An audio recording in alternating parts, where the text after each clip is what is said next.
Bonjour à tous, très heureux de vous retrouver pour Histoire criminelle. Au sommaire de notre dimanche, a-t-on franchi un cap dans le milieu des narcotrafiquants?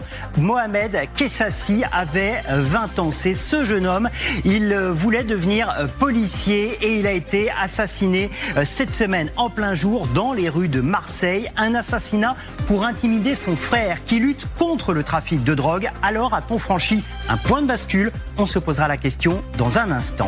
Au sommaire, également deux invités exceptionnels. Nous allons recevoir le procureur et la procureure adjointe du pôle Cold Case de Nanterre. Ils ont accepté pour la première fois de lever le voile sur les enquêtes sur lesquelles ils travaillent, sur leurs méthodes. Nous reprendrons avec eux quelques-uns de leurs dossiers emblématiques. Ils seront nos invités sur ce plateau dans un instant.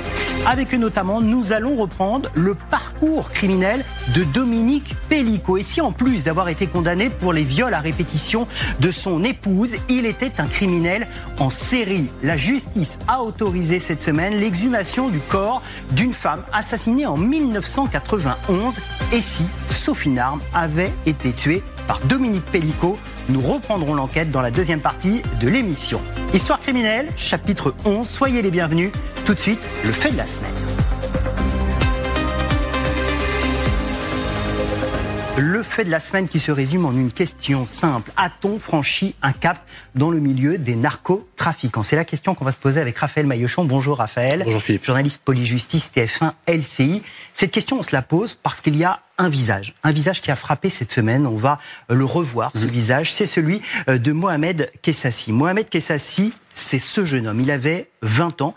Il avait un rêve, devenir policier. Et il a été assassiné. C'était jeudi, un assassinat minutieusement préparé, si je puis dire. Oui, il est 14h30 très précisément lorsqu'il va garer son véhicule au niveau d'un rond-point. On est là dans le 4e arrondissement de Marseille. Une personne va descendre de la voiture, aller dans une pharmacie, mais la victime, eh bien, elle était suivie de très près par deux hommes habillés en noir, casqués sur une moto noire également. Le passager de cette moto, eh bien, il va descendre de la moto et pointer son arme, une arme de poing de calibre 9 mm directement sur la victime et être très précis, chirurgical, clinique, j'ai envie de dire, et lui tirer 4 balles. La victime décédera malgré les soins des marins-pompiers, des SAMU, 45 minutes plus tard. Et dès la commission des faits, sur ce rond-point que l'on découvre, eh bien, les auteurs vont prendre la fuite en direction des quartiers nord de Marseille. Alors, ce qui est inédit, c'est que cet assassinat pourrait être un assassinat d'intimidation. C'est le terme qui a été employé pour intimider le frère de Mohamed Kessassi, Hamid Kessassi, qui est un militant engagé contre le trafic de drogue. Oui, Hamid Kessassi, il est très connu à Marseille. Il a 22 ans, militant écologiste, engagé contre les trafics de stupéfiants dans la ville. Il a monté une association qui s'appelle Conscience, qui aide juridiquement toutes les familles, les proches de familles endeuillées à cause des règlements de trafic de stupéfiants. Il a même il s'est fait connaître en discutant avec Emmanuel Macron. Voilà, on a cette image. On est là en septembre 2021 à Marseille. Il va dire au président que les solutions pour endiguer ce phénomène à Marseille doivent passer par la discussion avec les habitants des quartiers nord. Hamid Kessassi, il a été candidat Europe Écologie Les Verts en 2024 dans la 3e circonscription des Bouches-du-Rhône. Et depuis la sortie de son livre, il l'a appelé Marseille essuie tes larmes, vivre et mourir en terre de narcotrafic. Il était sous protection policière. Et enfin, dernier point, ce n'est pas n'importe qui, malheureusement aussi parce qu'il a vécu un premier drame, 29 décembre 2020. Brahim, le frère donc d'Hamid Kessassi, a été retrouvé mort, carbonisé dans le coffre d'une voiture. Les policiers parlent d'un barbecue, c'est le terme utilisé lorsque les narcotrafiquants mettent une personne et le brûlent vivant. Et si on parle d'un assassinat d'intimidation contre Hamid, c'est parce que Mohamed, et ça c'est important de le préciser, il n'était pas du tout en lien avec le trafic de drogue, il voulait devenir policier, il n'était pas du tout connu des services de police ou de justice. Oui, le procureur de la République de Marseille, Nicolas Bessonne, le dit, jusqu'à preuve de contraire, je le cite, Mehdi n'était pas du tout dans le narcotrafic. Ce qui est certain, c'est qu'il était totalement inconnu des services de police, des services de justice, son casier judiciaire était vierge, avec une ambition professionnelle, j'ai envie de dire, également chevillée au corps. Et pourquoi je dis ça? Parce que, après une première tentative ratée pour intégrer le corps des gardiens de la paix de la police nationale, il s'était une nouvelle fois inscrit, il était en train de repasser pour devenir gardien de la paix. Si on revient sur cet assassinat, 4 balles de tirées, une fuite extrêmement rapide, des choses extrêmement précises, c'est un travail de professionnel. Est-ce qu'on a une idée de qui peut se cacher derrière cet assassinat? Oui, professionnel, c'est le mot qui est le plus approprié. On le sait, ils ont utilisé une arme de poing, 9 mm, pas une Kalachnikov qui, souvent arrose les scènes de crime pour faire un maximum de victimes. Là, il y a eu très peu de balles de tirées. Vous l'avez dit, Philippe, 4 balles tirées, 3 ont atteint le thorax de la victime.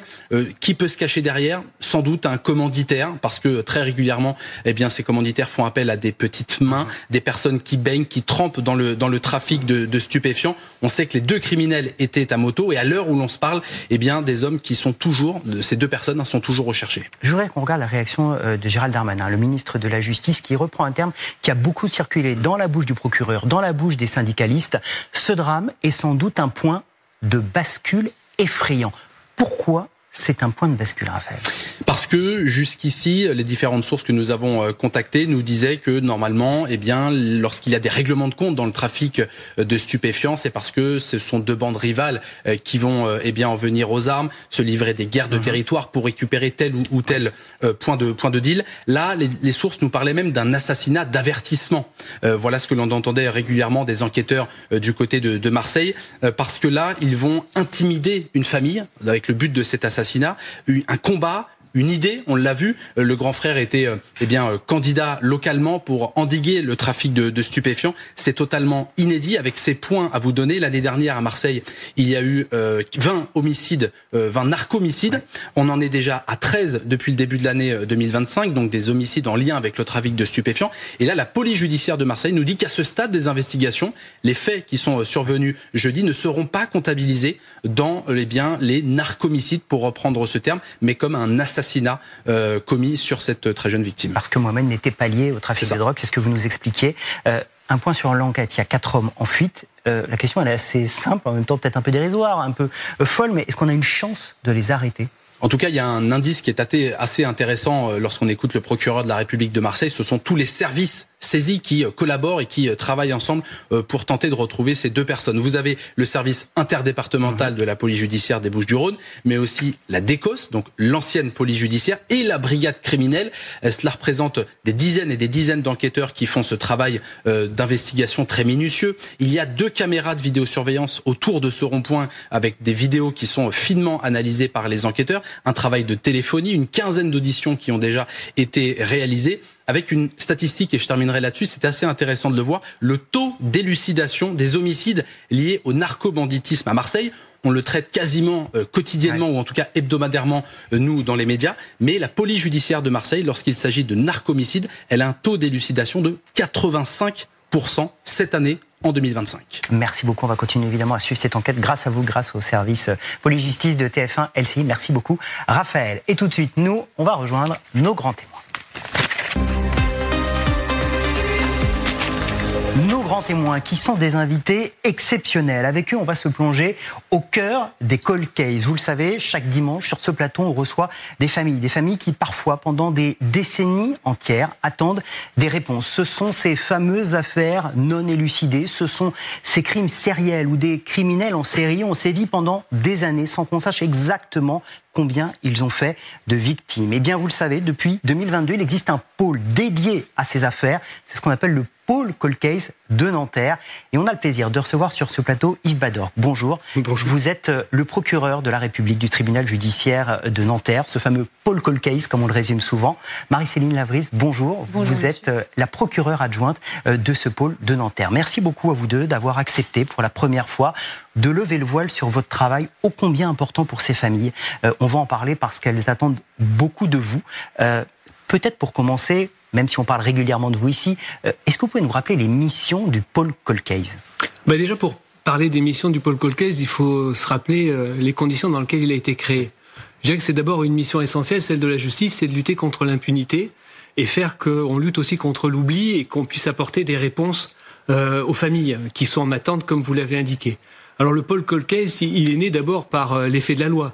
C'est la loi du 22 décembre 2021 loi pour la confiance dans l'institution judiciaire qui va créer le Paul Cold Case. Et 3 mois simplement après, en mars 2022, eh bien, il y a la création effective du pôle et la mise en œuvre des missions qui lui sont confiées. 3 mois, ça fait peu. C'était un enjeu qui était fort et qui ne relève pas simplement de la décision qui a été prise par le législateur. Il y avait déjà une réflexion qui était antérieure. Il y avait un groupe de travail en 2011, mars 2011, qui avait réfléchi sur la façon de résoudre les crimes sériels et les crimes non élucidés, et aussi déjà en 2007, un groupe de travail qui était composé de magistrats, d'avocats, de spécialistes de la question, s'était posé la question de l'enjeu aussi qui existe de résoudre la sérialité. Sur les deux aspects, en fait, sérialité et affaires non élucidées. Et on va reprendre ça, effectivement, on va essayer de comprendre comment vous travaillez à la fois sur les cold cases et sur les crimes sériels. Il y avait une énorme attente, c'est ce que vous nous expliquez. Les chiffres des affaires que vous traitez, d'ailleurs, sont peut-être le reflet de cette énorme attente et de ce besoin qu'on avait. Combien vous traitez d'affaires au Paul Cold Case ? Alors, le Paul Cold Case s'est saisi de 129 procédures au total, pour l'instant. Il y en a, la plupart sont en information judiciaire, donc un juge d'instruction est saisi, mais nous avons 23 en enquête, en préliminaire, donc ça veut dire suivi par le parquet du Paul Cold Case. Au-delà de ça, nous avons une mémoire criminelle qui est en cours de création, et dans cette mémoire criminelle, nous avons 480 à peu près dossiers qui sont recensés comme étant des crimes non élucidés ou des disparitions non résolues. Je voudrais qu'on dise tout de suite un mot des familles, parce que on l'évoquait, certaines qu'on reçoit ici, elles attendent depuis 10, 15, 20 ans. On va voir dans un instant que votre plus vieux dossier, il remonte encore plus loin que ça. Ça fait quoi de travailler sur des dossiers aussi vieux, avec une telle, j'allais dire, pression, attente, besoin de réponse de famille ? Alors déjà, avant de répondre à cette question, je dois quand même rappeler ce qu'est le Paul Cold Case. Il ne se limite pas à nos 2 personnes. C'est 4 magistrats instructeurs, 4 juges d'instruction, coordonnés par Sabine Kéris. C'est mon homologue aussi, le président de la juridiction, Benjamin de Paris.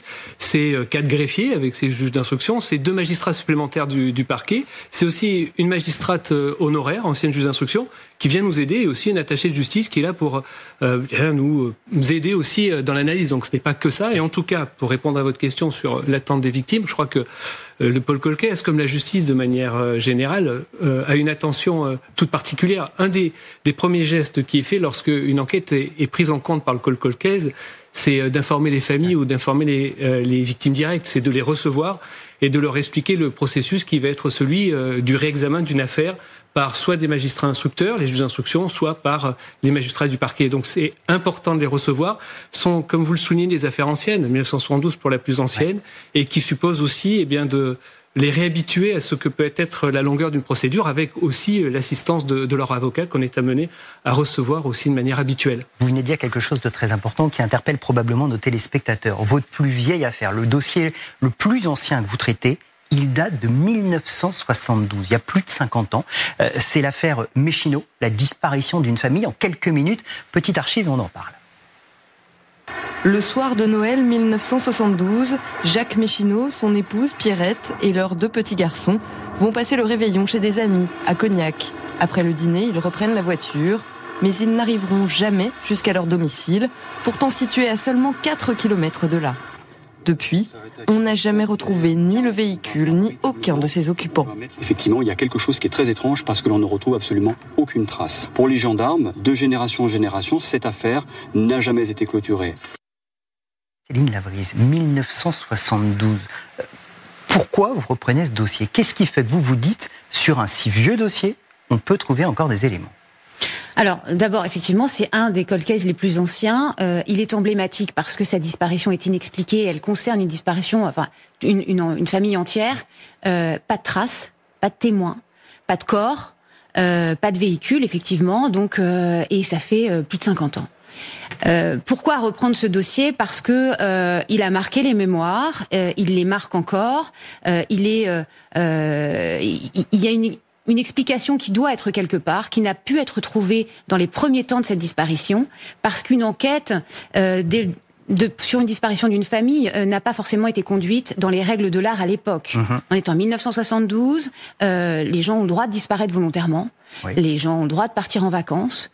C'est la veille de Noël. Et donc, je pense qu'à l'époque, effectivement, les premières investigations classiques, enquêtes de voisinage, recueil de témoignages, n'ont pas été réalisées. Donc, on peut se poser la question de savoir si maintenant, on pourrait trouver des éléments supplémentaires. Et oui, on va trouver sans doute des éléments supplémentaires qui nous permettront peut-être d'élucider et surtout d'entrevoir quelle piste est à privilégier, puisque là encore, toutes les hypothèses sont possibles. Il y a une piste dans ce dossier, celle qui est la plus souvent évoquée, c'est celle d'un couple qui bat de l'aile, d'un mari qui décime sa famille, qui décide de se suicider. Sauf qu'il y a cet inconnu de quand on fait ça, comment on fait disparaître tout le monde, comment on fait disparaître la voiture. Sur quel élément vous allez travailler, sur quelle autre hypothèse possible vous travaillez? Alors, pour chaque dossier, les magistrats instructeurs du pôle, ils sont 4, et puis les 3 magistrats du parquet travaillent de la même façon, c'est-à-dire que on reprend toutes les pistes possibles. On relit totalement le dossier. C'est un double regard, celui du magistrat, celui de l'enquêteur également, puisque vous avez des services enquêteurs spécialisés qui vont être confiés, qui vont être chargés des investigations. Donc ce double regard-là, il nous permet d'entrevoir différentes pistes et de fermer certaines portes. Aucune hypothèse n'est privilégiée à ce stade et aucune hypothèse n'est exclue à ce stade. Au moment où on reprend l'affaire Méchineau, lorsqu'elle est réouverte au sein du pôle Cold Case. Donc toutes les pistes, là encore, sont à exploiter et on ne peut fermer aucune porte actuellement. Il y a une question qui revient souvent de la part des familles, c'est de savoir et de comprendre pourquoi vous décidez de vous saisir d'un dossier ou d'un autre. Est-ce que vous choisissez les dossiers dans lesquels il n'y a quasiment pas d'éléments, parce que vous vous dites, en faisant tout ce travail que vous venez de nous expliquer, on va en trouver, ou au contraire, des dossiers dans lesquels il y a quand même un peu de matière, et vous vous dites, ça n'était pas suffisamment fait, pas forcément très bien fait, et donc on peut trouver plus. En fait, pour répondre à votre question, il faut d'abord se rappeler ce que dit la loi, c'est-à-dire quand le pôle peut être saisi. Oui. Le pôle, il peut être saisi d'abord lorsqu'il y a un élément de complexité, donc vous avez déjà... Premier point, la réponse à votre question. Il faut que ça soit complexe. Ouais. D'ailleurs, l'affaire qu'on vient d'évoquer en est la démonstration. C'est ancien, il faut pouvoir savoir ce qui s'est passé. Je dirais là aussi, derrière la complexité, c'est quand il n'y a pas de mobile. On ne sait pas vraiment ce qui a pu conduire au crime ou à la disparition. Mais la loi, elle est précise. Elle précise que ça doit être une affaire qui n'est pas élucidée depuis 18 mois, depuis la date de commission des faits. Donc on a déjà ce critère qui nous contraint dans notre compétence matérielle. Et ensuite, il y a les crimes dits sériels. Donc on a ces 2 types de crimes dont le pôle peut se saisir avec l'élément de complexité. Il faut bien comprendre aussi que c'est une compétence dite concurrente. Alors, pour expliquer ce que c'est une compétence concurrente, ça veut dire que les autres juridictions, demeurent également amenées à traiter des crimes qui sont pour l'instant non élucidés. Et pour comprendre ce que doit faire le pôle dans ce cas-là, c'est de pouvoir y ajouter une valeur ajoutée. Quand je parle de valeur ajoutée, il faut comprendre aussi qu'il y a un regard et une analyse qui est faite avec les enquêteurs. Les magistrats instructeurs, les magistrats du parquet travaillent avec des services spécialisés et c'est à travers l'analyse de ces services spécialisés que l'on verra l'intérêt ou non de se saisir d'une affaire, ce qui ne veut pas dire que seront laissées de côté les autres affaires. Et le pôle travaille en parfaite coopération, en parfaite collaboration avec toutes les juridictions. On est amené à dialoguer pour savoir si tel ou tel dossier peut être pris en charge par le pôle, sachant d'ailleurs que le service d'enquête sera le même. Même si on peut également adjoindre un autre service d'enquête. Et l'idée, c'est que dès qu'il y a de la complexité, dès qu'il y a une valeur ajoutée, le pôle se saisira, toujours aussi dans le souci d'informer les familles et les victimes directes du sort qui sera celui de la procédure. On va continuer à essayer de comprendre comment vous travaillez. Relire les dossiers, un regard neuf, réouvrir toutes les hypothèses. Et puis, il y a aussi une méthode de communication différente. C'est-à-dire que vous faites le choix, sur certaines affaires, de lancer des appels à témoins. Vous avez utilisé enquête d'indices, c'est comme ça que ça s'appelle, des petites vidéos que vous réalisez. La dernière que vous avez faite, c'était sur l'affaire Ariane Guillot. Ariane Guillot, c'est une enseignante de 25 ans. Elle va être poignardée, assassinée en plein jour dans un parc à Lyon. Petit extrait de cet appel à témoins.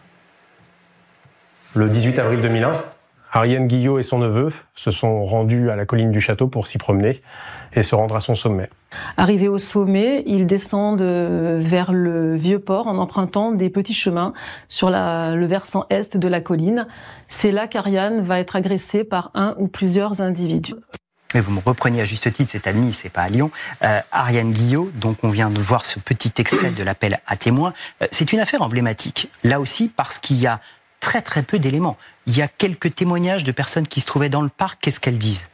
Alors, il y a plusieurs témoignages déjà, mais elle est emblématique déjà parce qu'elle est ancienne. Oui. Elle date de 2001, elle est emblématique aussi parce que là, on ne sait pas le mobile ou ce qui a pu conduire à ce crime. Et surtout, elle dit que l'on doit se donner tous les moyens. C'est-à-dire qu'il y a un espoir qui peut naître de cet appel à témoins. Et c'est aussi emblématique de ce que peut apporter le temps.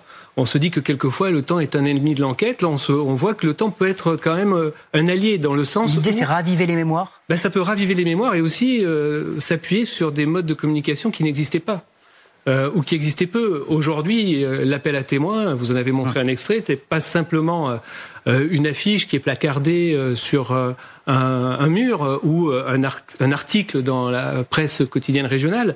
C'est une vidéo qui va avoir une diffusion nationale, alors que l'appel à témoins, quelquefois, est réduit à l'endroit où les faits ont été commis.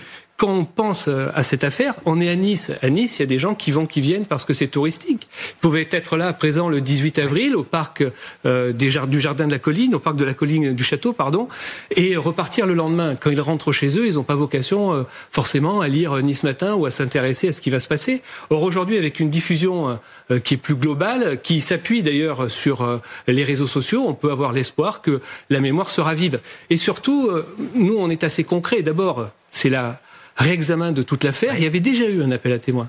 Mais là, on refait un appel à témoins parce que avec cet espace, ce temps qui a pu se passer, eh bien, ça peut non seulement raviver la mémoire, mais ça peut aussi actualiser. Quand le témoin premier, qui est le neveu, à 3 ans, il est entendu avec les mots d'un enfant de 3 ans. 20 ans après, quand on le réentend, eh bien, il pourra verbaliser les choses de manière différente. Et je me dis aussi que lorsqu'on passe des fois dans un parc, on peut trouver quelqu'un à l'attitude louche. Il va pas nous interpeller sur le moment, on va pas penser à aller voir les services de police. Si le lendemain on apprend qu'il s'est passé quelque chose de grave, on peut avoir vocation ensuite à aller donner son témoignage. Mais là, c'est un peu cette idée, on peut avoir des faits qui sont insignifiants, qui peuvent paraître anecdotiques et pourtant seront déterminants pour la résolution de l'affaire. C'est un peu le fil qu'on tire et qui peut nous amener à identifier l'auteur de faits. Ces appels à témoins, ils sont effectivement bien plus précis et détaillés qu'un simple appel à témoins visuel, comme vous disiez, une affiche. Vous allez jusqu'à raconter l'histoire, c'est mise en scène, c'est bien raconté, il y a tous les détails. Il y a même les détails sur l'arme qui a conduit à tuer Ariane Guillot. Deuxième extrait. L'arme utilisée était un couteau possédant une petite garde et doté d'une lame robuste et très rigide, longue de 10 cm et large de 1,5 cm. Des traces de sang frais ont été découvertes sur les lieux du crime. Pourquoi donner ces détails ? Eh bien, ces détails, d'abord, c'est objectif. Souvent, quand on parle d'une arme, on n'est pas tous des spécialistes d'un couteau. Parler de garde, déjà, la garde, c'est un vocabulaire que tout le monde ne s'approprie pas. Donc, de le visualiser, là aussi, ça peut stimuler ou se dire, ben oui, je vois à peu près ce que c'est. Et puis, peut-être quelqu'un qui passait par là ce jour-là et qui avait été surpris de voir quelqu'un qui avait un couteau et il va se dire, ben ça ressemble au couteau parce que la mémoire, c'est aussi la comparaison et la connaissance que l'on a de situations passées. Oui. Et donc, il faut pouvoir donner des exemples et le modéliser. Avoir l'arme, ce que l'on pense être l'arme, au regard d'ailleurs des examens médicaux qui avaient été faits à l'époque, c'est une façon de comprendre aussi la façon dont ça s'est passé. C'est être précis, vous l'avez dit, par rapport au lieu des faits. Pouvoir se situer lorsqu'on est un Niçois et qu'on a l'habitude de se balader, se dire rétrospectivement peut-être qu'il s'est passé quelque chose. Donc c'est éveiller cette conscience. Ça crée des sortes de flashs dans la mémoire des gens et se dire tant d'années après, quelqu'un peut parler. Et on voit bien le nombre d'affaires dans lesquelles un simple témoignage pourrait parfois tout changer. C'est la 5e fois que vous utilisez ce système. Est-ce que ça marche ? Est-ce que vous avez beaucoup d'appels, beaucoup de signalements ? Est-ce que ça a permis de faire avancer des enquêtes ? Alors ça permet surtout d'orienter les investigations, de confirmer une hypothèse, de confirmer une piste. Ça a été le cas pour un dossier qui a fait l'objet donc d'un appel à témoins. Oui. Au-delà du dossier même et de l'affaire même qui est concernée par ces appels à témoins, nous on y voit un avantage qui est celui d'être identifié comme étant un point de contact qui permet à tout témoin, pour toute affaire criminelle quelle qu'elle soit, pas nécessairement une affaire criminelle qui est reprise par le pôle, mais toute affaire criminelle non élucidée ou toute disparition inquiétante non élucidée, sur l'ensemble du territoire national, eh bien de porter à la connaissance de la justice des éléments qui permettront d'avancer dans n'importe quel dossier. Alors c'est intéressant de creuser vos méthodes. Il y a évidemment ce nouveau regard, il y a ces appels à témoins, et puis il y a aussi les avancées scientifiques. C'est un point crucial pour le pôle de Nanterre, et on voit dans combien de dossiers ça permet d'avancer. Évidemment, on parle de l'ADN. Je voudrais juste qu'on fasse un petit point historique sur l'ADN. Je sais que vous y tenez et que vous connaissez ça par cœur, mieux que moi, donc je parle sous votre contrôle. Si on retrace un peu pour nos téléspectateurs, début des années 90, le docteur Pascal Clément au CHU de Nantes va être le premier à faire des regroupements sur l'ADN. Il va collaborer de façon un peu artisanale à l'époque, avec la justice, avec les enquêteurs. 1998, tout cela va se professionnaliser. On va créer le fameux FNEG, le fichier national automatisé des empreintes génétiques. On va recouper les empreintes génétiques des criminels. Et puis, on a une avancée majeure. On est en 2012, c'est dans l'affaire Élodie Cully qu'on va utiliser pour la première fois l'ADN de parentèle. Alors Élodie Cully, qu'on le rappelle à nos téléspectateurs, c'est une jeune banquière, elle a 24 ans, elle va être enlevée dans son véhicule, on est dans la Somme, elle va être violée, elle va être tuée, abandonnée dans un champ. Il y a un ADN sur la scène de crime. Il va falloir des dizaines d'années, c'est 30 ans après, qu'on va pouvoir faire correspondre cet ADN non pas au tueur, mais aux parents du tueur. C'est l'ADN de parentèle et c'est comme ça que Willy Brandon va être condamné. C'est une avancée formidable. Il y a aujourd'hui une petite flèche qui continue. La petite flèche qui continue, c'est parce que le sujet du moment, c'est la généalogie génétique. Alors d'abord, peut-être un point de pédagogie. Expliquez-nous ce qu'est la généalogie génétique. C'est difficile. Hein. C'est une question difficile et à vulgariser effectivement particulièrement. Mais en fait, vous l'avez déjà dit, vous avez parlé de la recherche en parentalité. Lorsque on a une trace ADN sur une scène de crime qui est inconnue au fichier national des empreintes génétiques, c'est-à-dire que l'auteur de ce crime n'est pas identifié pour l'instant, il n'a pas été inquiété dans une procédure, il n'a pas été condamné. On va rechercher donc des ascendants ou des descendants dans nos propres fichiers à nous, français, oui. Le fichier, le FNAEG. Et comme ça, ensuite, on a un travail de généalogie qui va déjà se mettre en place avec notre recherche en parentalité au niveau français. On peut aussi consulter d'autres fichiers au niveau chez nos homologues en Europe. Voilà. Donc on va, en général, quand on fait une recherche en parentalité ou même une recherche d'ADN, on va interroger tous les fichiers même étrangers. Oui. La généalogie génétique, eh bien là, on va s'adresser à nos homologues aux États-Unis et au Canada. Et ils ont une base de données beaucoup plus importante d'ADN. Voilà. Parce que bon nombre de Français, y compris, envoient leur ADN en disant « je voudrais remonter mon arbre généalogique », c'est ce qu'on appelle l'ADN récréatif pour son loisir de généalogie. Savoir d'où je viens, d'où viennent mes ancêtres, est-ce que de quelle origine biogéographique je suis majoritairement issu, etc. Voilà. Donc c'est ça, cet ADN récréatif, c'est une base de données. Les personnes qui procèdent à cet envoi d'ADN récréatif, en général cochent, et c'est même pas en général, c'est sûr, cochent une case en disant j'accepte, en tous les cas je consens à ce que ces éléments-là soient éventuellement exploités dans le cadre d'une enquête criminelle. Nous, ce qu'on fait, c'est juste transmettre des éléments, une trace aux autorités étrangères, comme nous le faisons avec nos homologues européens pour leurs fichiers dont j'ai parlé tout à l'heure.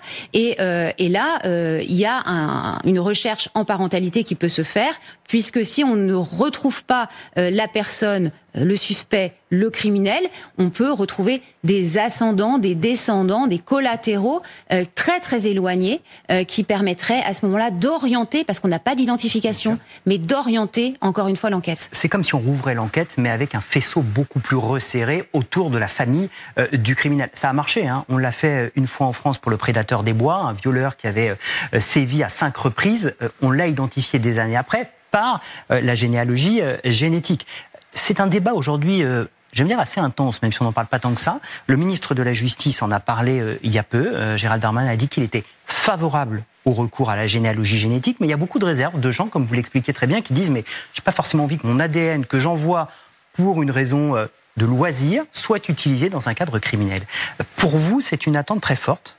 Oui, c'est une attente très forte parce que les avancées de la science et cet acte d'enquête en particulier peut aider à la résolution des affaires. C'est la question, en fait, aussi pour le pôle de mobiliser tous les moyens qui sont des moyens spécifiques pour résoudre ces enquêtes. Sur le terrain on va dire, du droit, moi je trouve très intéressant votre frise parce que à chaque fois qu'on a créé quelque chose ou qu'on s'est servi de l'ADN, la loi elle n'avait rien fixé encore. Donc les annonces du garde-sous... Il y avait d'ailleurs eu des contestations à chaque fois. Hein. Oui, mais alors d'abord l'annonce du garde des Sceaux, bien sûr qu'elle était très attendue. Il est venu d'ailleurs à Nanterre pour présenter l'esprit aussi dans lequel il était amené à présenter ces nouvelles dispositions. Mais moi, cette frise, elle est intéressante parce que quand il y a les recoupements, qui est aussi l'esprit du Paul Colquet, c'est de recouper, d'essayer de pouvoir rechercher à travers certaines affaires si l'on peut pas solutionner des affaires non élucidées. Quand on est dans le début des années 90, vous trouverez aucun texte qui parle de fichiers ou de comparaisons qui peuvent être mises en place pour l'ADN. En revanche, l'ADN existe puisqu'on fait déjà des constatations, on prend des traces, on les exploite, on compare des traces à des traces à des individus à des traces. La Cour de cassation va le valider. En 98, le législateur s'en empare, on crée le FNAEG. Et ensuite, il va y avoir aussi cette évolution, en 2012. Eh bien, la parentèle, là aussi, ça a été validé par la Cour de cassation. Et on a eu aussi le portrait robot génétique. C'est le sens de l'histoire, c'est ça que vous dites. Oui, c'est le sens de l'histoire. Et surtout, évidemment, nous sommes magistrats. Nous n'allons pas nous essayer à utiliser des moyens qui ne seraient pas conformes à la loi. Et ce qu'il faut retenir, d'ailleurs, sur la généalogie génétique et les enquêtes qui se sont appuyées sur la généalogie génétique, c'est que ce qui nous guide aujourd'hui, c'est de savoir si, au regard du pays requis, c'est autorisé lorsqu'on fait une demande d'entraide pour vérifier la régularité de la réponse qui sera faite. C'est pas de regarder par rapport à la conformité du droit français et national, c'est de vérifier que c'est autorisé dans le pays requis. Lorsqu'on demande aux États-Unis via le FBI, eh bien des questionnements et de la comparaison qui verront dans le but d'identifier ou en tout cas d'orienter, c'est conforme à la législation. L'idée, c'est quand même aussi eh bien de tenir compte du procès équitable et des droits de la défense et de résultats qui seront ensuite débattus. Cette procédure, elle est ponctuellement autorisée. On a reçu la famille de Nadège Desnois qui a eu l'autorisation de recourir à cette procédure. On attend le résultat. Chez vous, combien d'affaires pourraient changer d'orientation, on va dire, si on utilisait la généalogie génétique ? Nous avons 4 dossiers actuellement en cours dans lesquels nous avons eu recours à la généalogie génétique déjà. Et sinon, on a une trentaine de dossiers identifiés qui nous permettraient, qui seraient éligibles à cette nouvelle technique. Donc c'est assez conséquent. Il faut quand même rappeler peut-être les choses sur les 129 procédures dont j'ai parlé tout à l'heure. 70% sont des meurtres. On a 10% de viols et 20% d'enlèvement et séquestration. Ce sont des victimes principalement des femmes, mais essentiellement aussi des enfants. Donc on parle de crimes sur des enfants, sur des femmes, des crimes particulièrement sordides. Donc le recours à ce type de technique-là, en général, c'est l'ultime recours. C'est l'ultime recours avant de procéder à la généalogie génétique. On va faire le match avec le FNAEG, on va faire le portrait robot génétique et on va faire la parentalité chez nous. Et on va évidemment consulter les autres fichiers de nos homologues européens. Donc voilà, c'est un outil dont on ne peut pas se priver actuellement avec de telles affaires aussi anciennes qui sont particulièrement sordides et aussi reprendre les éléments fondamentaux, c'est un besoin qui vient du terrain. Comme l'a été le FNAEG, comme l'a été la recherche en parentalité, comme l'a été le portrait robot génétique. Vous avez des juges d'instruction, des enquêteurs et des laboratoires publics et privés qui ont réussi à avancer et à résoudre certaines affaires criminelles. Je pense notamment le portrait robot génétique, c'est le violeur du 8e arrondissement de Lyon, 6 victimes en l'espace de quelques mois, quelques semaines, qui vont être victimes de ce prédateur, de ce criminel. Et même si la résolution ne va pas être liée au portrait robot génétique, le portrait robot génétique va être validé là encore parce qu'à l'issue même du travail qui a été effectué par le juge d'instruction, la police judiciaire de Lyon et un laboratoire privé de Bordeaux. Il y a donc un enjeu sur ce sujet. On a beaucoup parlé des cold cases, de la manière dont vous travaillez. Je voudrais qu'on aborde l'autre pan de votre travail. Ce sont les fameux crimes sériels dont vous parliez. L'idée, je vais le résumer et je vous donne la parole, c'est de voir dans le parcours criminel d'un criminel en série combien de victimes il a pu faire. C'est-à-dire qu'on ne sait pas forcément combien il y a de victimes. C'est ça l'idée. Alors déjà, sur ce qu'on appelle le parcours criminel, il faut savoir que tout à l'heure, je vous parlais de compétences concurrentes. Oui. Mais là, c'est le seul cas où seul le tribunal judiciaire de Nanterre est compétent pour traiter le parcours criminel. Le parcours criminel, c'est un peu renverser les choses. On parle pas du fait, oui. On parle de l'histoire d'un criminel dont on sait qu'il a déjà commis des crimes, il a été jugé pour ses crimes, et on refait l'histoire de sa vie pour voir là où il serait passé. Il n'y a pas un crime qui n'est pas résolu, et essayer de le mettre en rapport, faire ses rapprochements et vérifier qu'il n'est pas l'auteur des faits. Donc c'est partir du criminel pour essayer de résoudre l'affaire, et c'est pas partir du fait pour ensuite identifier un criminel. Alors on va voir concrètement à quoi ça ressemble de remonter le parcours d'un criminel en s'appuyant sur 2 dossiers bien connus, l'affaire du grêlé, François Vérove, l'affaire de Dominique Pellicot. Vous restez avec nous, on évoque ces dossiers dans un instant. À tout de suite pour la suite d'Histoire criminelle.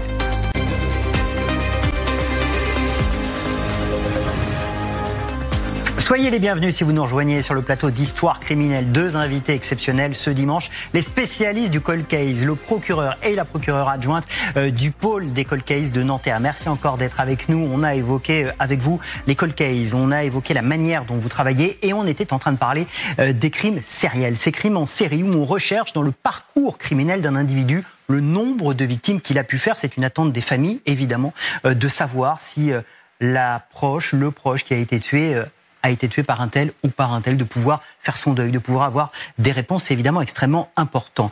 On va prendre 2 exemples concrets, celui du grêlé et celui de Dominique Pellicot, 2 dossiers qui sont chez vous. D'abord, le grêlier, François Vérove, on est au début des années 80-90. Cet homme est policier, gendarme, conseiller municipal, et on lui a imputé au moins 4 meurtres et 6 viols, mais il y a probablement beaucoup plus de victimes.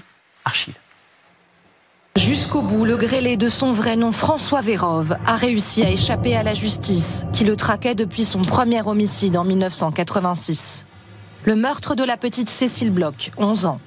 Son frère Luc avait 23 ans quand sa sœur a été tuée. J'étais son protecteur. Je n'ai pas dû l'être suffisamment, puisque je n'ai pas pu empêcher que cela n'arrive. Le 5 mai 1986, au petit matin, un inconnu entre dans cet immeuble du 19e arrondissement à Paris.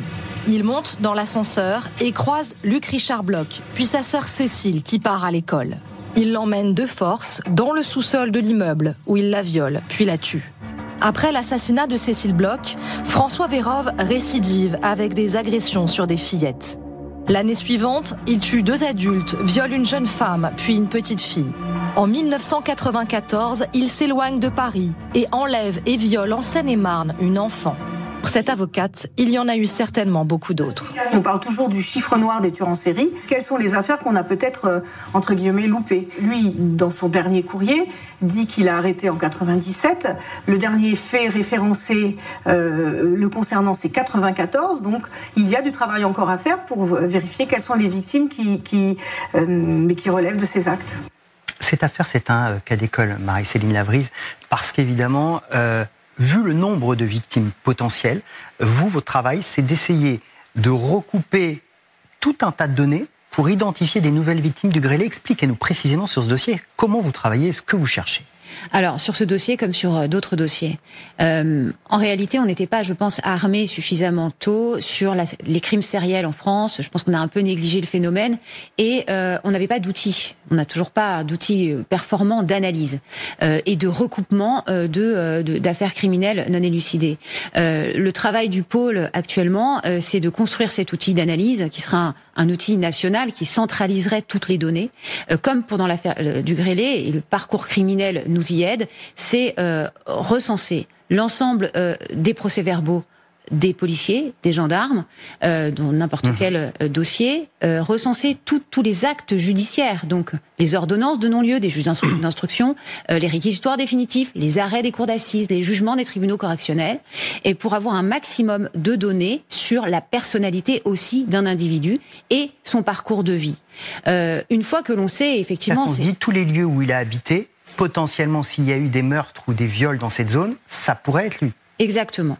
On va travailler de cette façon-là avec des logiciels aussi, le logiciel Salvac. On va aussi faire des recoupements parce que on peut avoir un mode opératoire. Mais en réalité, je pense que dès le départ, on avait un constat. Le constat était celui-ci, c'est qu'on n'était pas armé intellectuellement parlant. et culturellement parlant sur le crime sériel. Et puis aussi, il nous manquait, outre ces outils d'analyse, il nous manquait une définition du crime sériel. Cette définition, elle est toute récente, elle a été donnée par la loi pour la confiance dans l'institution judiciaire en 2021. Donc, des crimes commis de manière répétée par un même auteur, au préjudice de différentes victimes et à des dates différentes. Une fois qu'on a dit ça, très bien, mais est-ce qu'on a aussi en tête peut-être une idée un peu biaisée du tueur ou du violeur en série. Le criminel en série, souvent on en avait une image qui était un individu qui procède toujours de la même façon et qui s'attaque toujours au même type de victime. Et lorsque vous parlez du grêlé, et bien c'est à ce moment-là que le parcours est très intéressant lorsqu'on le fait, le parcours de vie de François Vérove, c'est de voir il a porté préjudice à des victimes différentes et que le mode opératoire n'est pas toujours le même. Est-ce qu'il pourrait être l'un des pires criminels en série français? C'est la question qu'on se pose au regard de son passé, au regard de son degré de violence, au regard de l'impunité avec laquelle il agissait. On rappelle qu'il était policier gendarme, qu'il brandissait sa carte très tranquillement devant les enfants pour les impressionner et pour pouvoir agir. On se pose souvent cette question. Alors évidemment, vous n'avez pas la réponse, mais est-ce que vous avez le sentiment que ce dossier peut nous réserver des surprises terribles? Je ne peux pas vous répondre. J'ai le sentiment, j'ai un sentiment, mais je suis pas là pour parler de mes sentiments. Donc, ça reste effectivement. Il y a des zones d'ombre. Actuellement, le parcours criminel de François Vérove, il est porté par un dossier d'information judiciaire qui porte sur 7 crimes. Oui. Voilà. Ensuite, on a des recoupements qui ont été faits, 13 recoupements, 13 faits recensés par rapport à un mode opératoire. C'est un indice uniquement, c'est pas une certitude. Et puis d'autres faits qui ont été dénoncés, révélés par des victimes qui ont reconnu sur photographie François Vérove. Mais là encore, ce n'est pas une certitude. On serait sur effectivement un nombre important de faits commis en une période de temps assez réduite, malgré tout, selon les éléments que nous avons pour l'instant. Donc oui, on est face à quelque chose, enfin en tous les cas, un phénomène hors norme, sans doute. Les crimes en série, on l'a bien compris, n'avaient pas forcément les outils pour bien les suivre, pour bien les étudier. Aujourd'hui, est-ce qu'il y a une forme de promesse du pôle au regard des crimes sériels, une forme de promesse aux familles de dire tout sera fait, on a désormais les outils pour essayer de vous apporter des réponses? Alors d'abord, se dire que le pôle est une réponse déjà en soi. Quand je dis que c'est une réponse en soi, c'est qu'on a une compétence nationale sur les parcours criminels et pour traiter la sérialité. À travers le reportage, on voit qu'il y a des faits des fois qui sont concentrés sur Paris, mais qui peuvent avoir lieu sur tout lieu du territoire national. Pour faire ces rapprochements et ces recoupements, il faut concentrer. Donc l'un des buts du pôle, c'était la première question que vous m'avez posée, c'est déjà de regrouper, concentrer les affaires et aussi y mettre des moyens et faire qu'il y ait des magistrats spécialisés en capacité de traiter des dossiers complexes. C'est ça la réponse aujourd'hui de l'institution judiciaire, sans oublier bien sûr les attentes des familles. Je voudrais qu'on dise un mot d'un autre dossier sur lequel on va être transparent avec les téléspectateurs. Je ne vais pas vous poser beaucoup de questions parce qu'il y a des actes d'enquête en ce moment même et il y a eu une actualité cette semaine, c'est l'affaire Dominique Pellicot.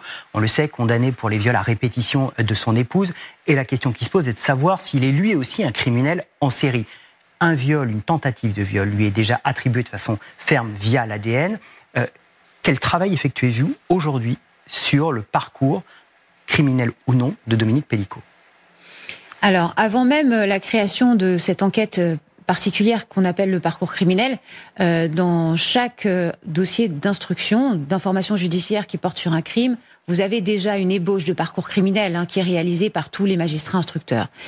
Donc c'est pas une nouveauté en soi, c'est maintenant cette compétence effectivement exclusive et cette centralisation des données par le pôle permet d'avoir une vision un peu plus précise finalement du parcours d'un individu et ce rapprochement. On y travaille de la même façon que pour le grêlé ou pour d'autres parcours criminels qui sont ouverts. On en a 13 parcours criminels actuellement qui sont ouverts au pôle. D'autres vont bientôt là aussi grossir ce travail puisque voilà, nous allons effectivement là aussi plus pousser les investigations sur le parcours de Dominique Pellicot. On parle, je ne veux pas vous mettre en difficulté, de 5 affaires liées à Dominique Pellicot qui sont à l'étude. Est-ce que c'est 5? Est-ce que c'est plus? Je ne peux pas vous répondre. Mais vous remontez son parcours. Tout à fait. Et on va voir dans un instant qu'il y a notamment une affaire, l'affaire Sophie Narme, qui pourrait être liée à Dominique Pellicot. On va recevoir l'avocate de la famille de Sophie Narme. Je n'insiste pas plus parce que, comme vous le disiez, il y a une actualité et on rentrerait dans le secret de l'instruction. Un immense merci à vous deux d'avoir accepté notre invitation, d'avoir choisi le plateau d'Histoire criminelle pour venir nous présenter le travail du pôle Caucase. Merci beaucoup Marie-Céline Lavrice, merci beaucoup Yves Badorgue d'être venu sur ce plateau et vous êtes les bienvenus pour venir nous parler des enquêtes et des réponses que vous apporterez ces prochains mois aux familles. Merci beaucoup. Tout de suite, on va donc se plonger au cœur de l'enquête Pellicot. Parce qu'il y a effectivement autour de Dominique Pellicot encore bien des questions. A-t-on affaire à un criminel en série? Il y a une affaire, déjà une tentative de viol qui est reliée à lui via l'ADN, mais il y a peut-être plus. 5 dossiers, peut-être plus, on l'a compris il y a un instant, sont liés à Dominique Pellicot. Dans 2 de ces dossiers, Maître Florence Rowe, vous êtes directement engagée. Bonjour, merci beaucoup d'avoir accepté notre invitation. Vous êtes l'avocate de la famille de Marion, l'avocate de la famille de Sophie Narme.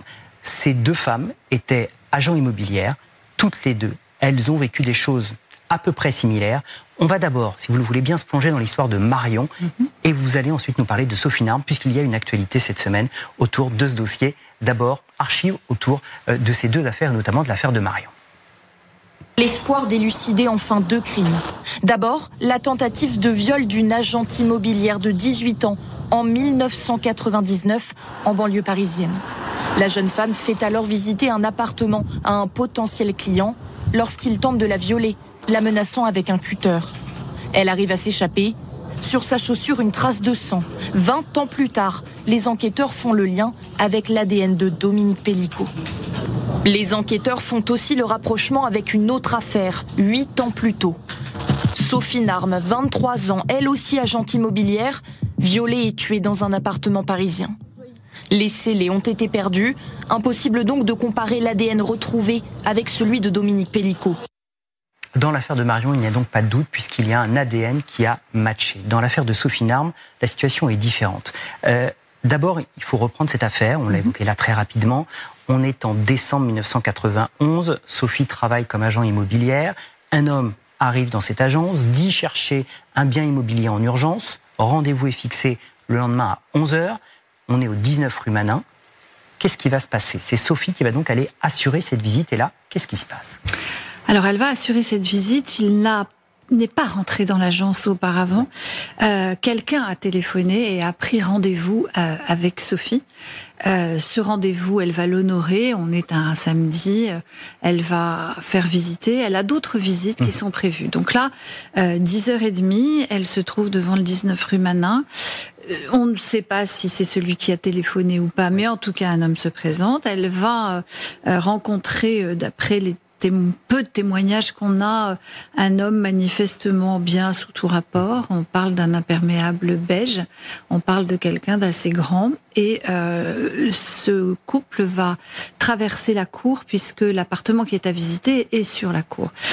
La particularité aussi, c'est qu'il n'y a pas d'ascenseur pour aller jusqu'au 6e étage où l'appartement est à visiter. Ils vont donc monter ces 6 étages. Une voisine entendra ces 2 personnes sans qu'il y ait d'indices quelconques. Oui. Pas de cris, pas de violence. Absolument rien de particulier. Elle entend juste 2 personnes, une voix d'homme et une voix de femme, qui parlent et qui montent les escaliers. Arrivée devant la porte, on peut supposer que Sophie a mis la clé dans la serrure, a ouvert la porte. Et ensuite, on ne sait pas ce qui s'est passé, bien sûr, puisque personne n'a été témoin de cette scène de crime. Mais en tout état de cause, depuis ces 10h30 du matin jusqu'au soir, on n'a plus de nouvelles de Sophie. Sa mère s'inquiète. Sa mère appelle l'employeur de Sophie, demande à ce qu'il aille vérifier ce qui a pu se passer. On va apprendre que les autres personnes qui étaient prévues pour des visites dans d'autres arrondissements n'ont pas vu arriver. Et donc n'était pas très content, mais voilà.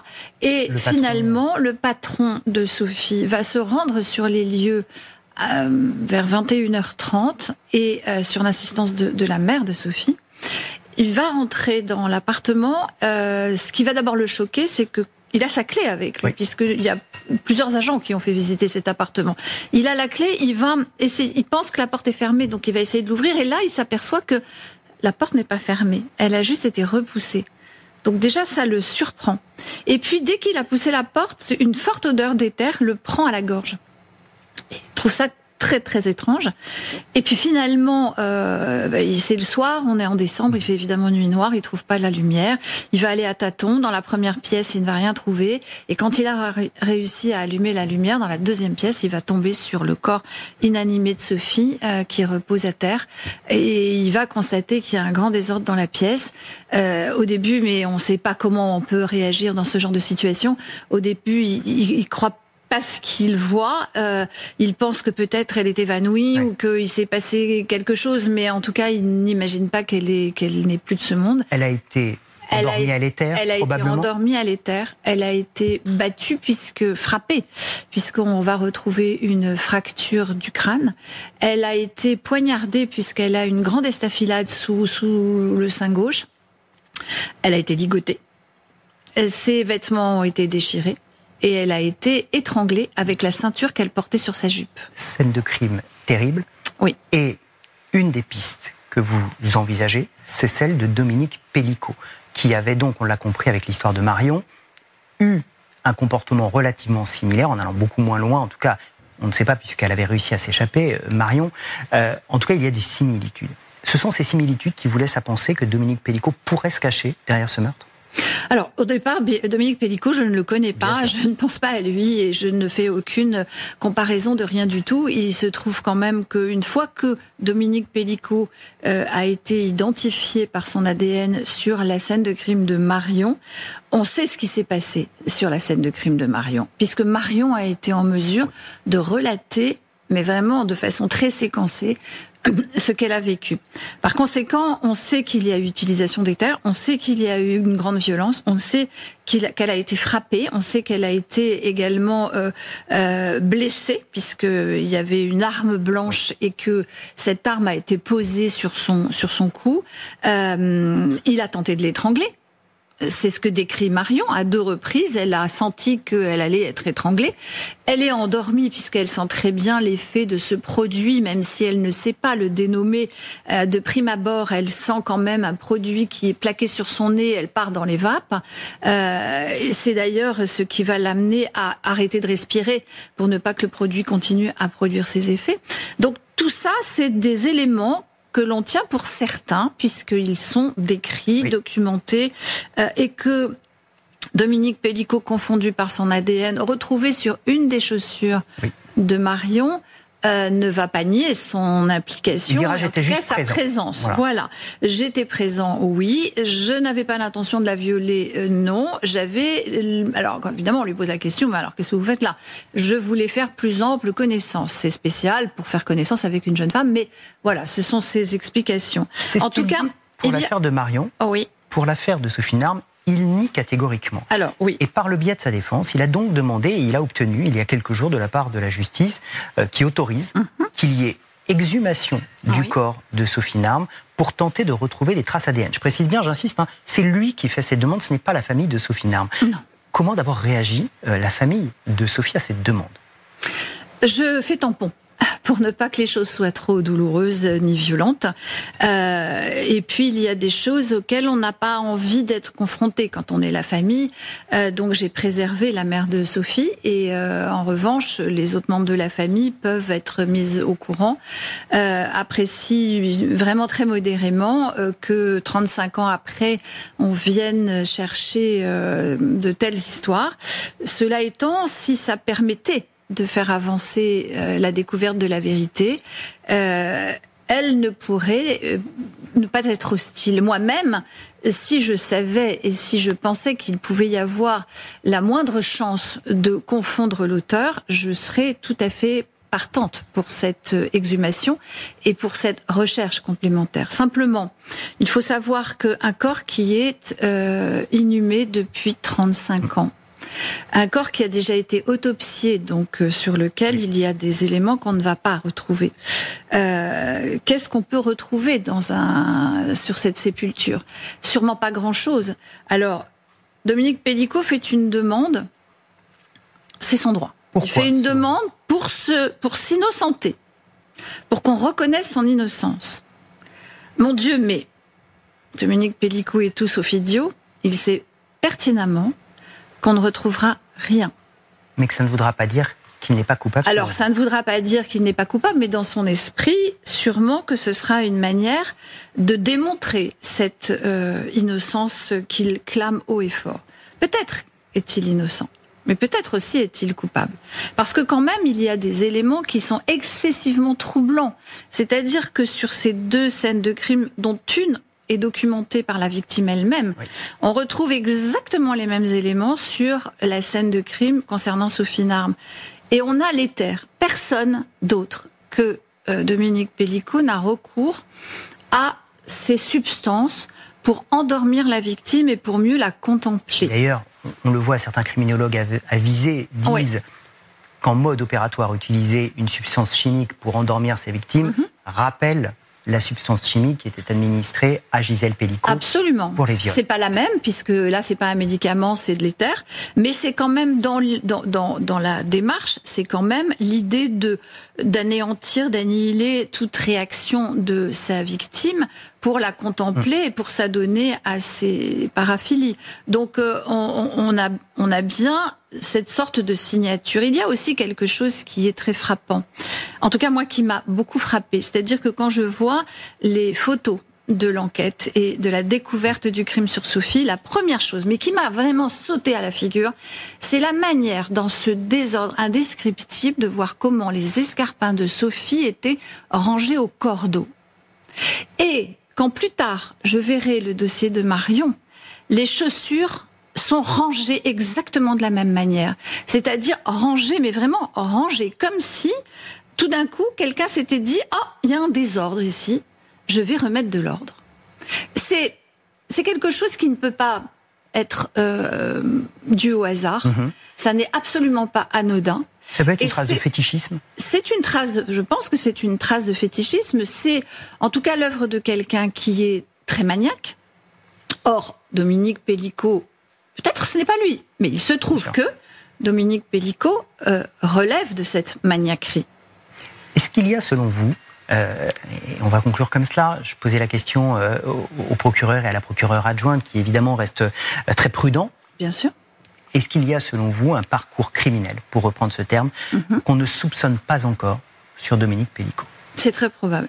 C'est très probable parce qu'il y a beaucoup de zones d'ombre dans son parcours. Il y a des choses à investiguer. Il y a des lieux où il s'est trouvé, où certains crimes ont pu être perpétrés. Donc, il faut ou bien pouvoir le mettre en accusation ou bien l'innocenter s'il n'est pas l'auteur.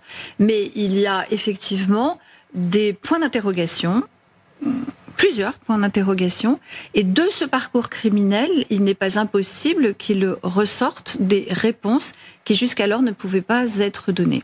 Et c'est pourquoi ce dossier est notamment au pôle Cold Case de Nanterre. Un grand merci, Maître Florence Rau, d'être venue sur le plateau d'Histoire criminelle. On va continuer évidemment à suivre ce dossier avec vous. Je vous donne rendez-vous évidemment dimanche prochain pour d'autres histoires criminelles. À la semaine prochaine.